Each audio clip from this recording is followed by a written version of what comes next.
When the sap is boiling, every particle creates an air bubble.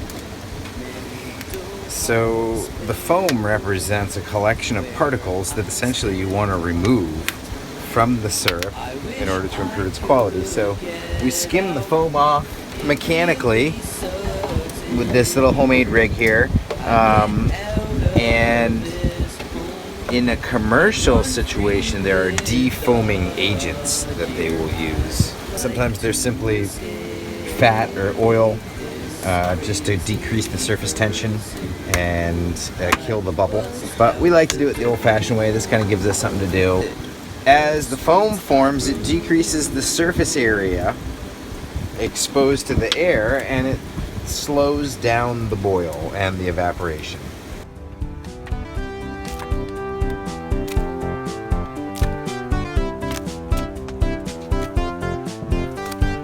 I can't go to a local restaurant because I'm ditzy.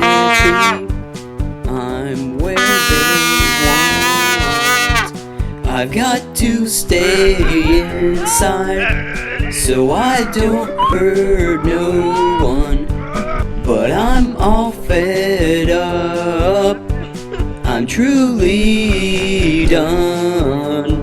I'd like to escape this crazy person home. I'd bust out the door, on the streets I'd roam.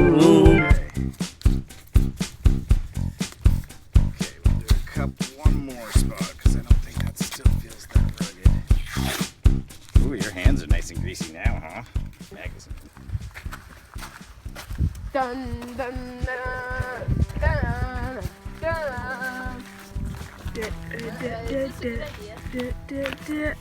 dun. Well, it depends on how you define good. That sure smells bad.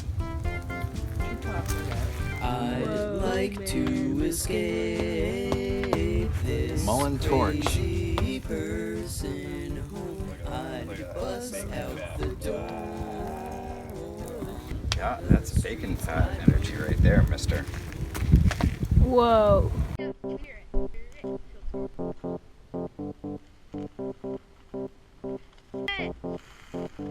Careful.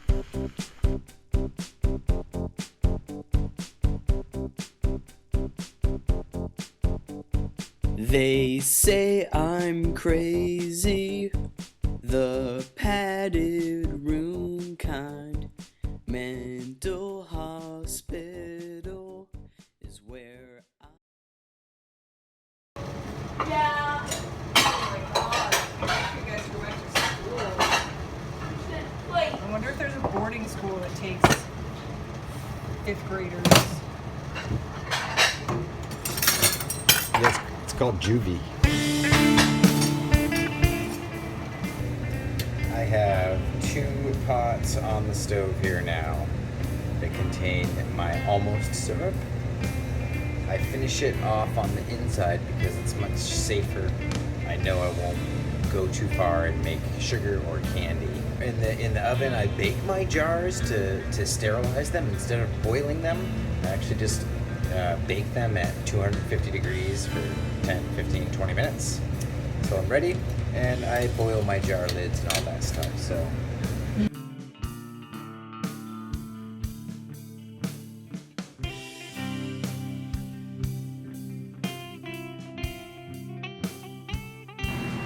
Well, stand back. I was gonna get all fancy and tell you about the 3rd number as it relates to specific gravity, but I went and broke my hydrometer. So we're gonna do it with the Gestalt method this year. I broke my hydrometer. Just rushing around the kitchen trying to get my canning part of this show underway.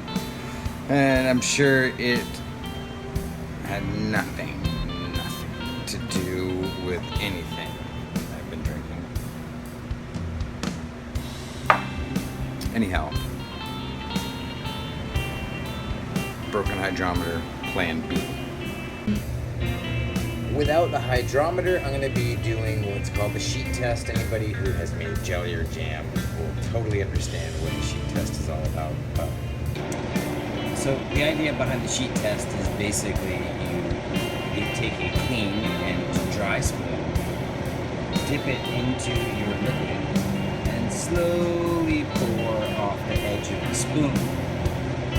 If, when you pour off the edge of the spoon, it gloms onto the spoon and sort of turns into globs, and it turns into a little sheet of what almost looks like taffy or some kind of candy, then you know it's ready.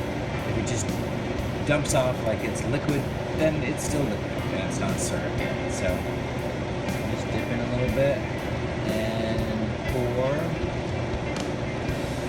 That's just dumping like it's water. So this isn't close to ready. Well, it's 10:20 p.m. I've been at this since 6:45. I'm about ready for it to be done. This is how it ends every night. Me just wanting this to be over. So normally, like I said, I would have my hydrometer and I could be measuring specific gravity. Because I've broken my hydrometer, I will be doing the sheet test. I think we're getting close. I've been testing all along. So let's take a peek in here.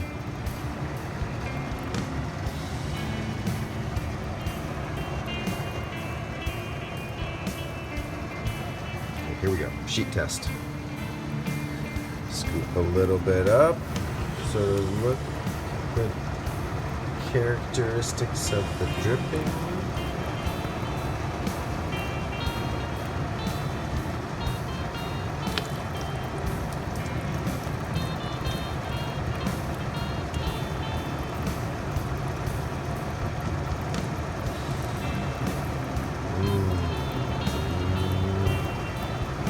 Oh, it's close. It's very close. It's starting to stick together. It's starting to stick. It's starting to stick.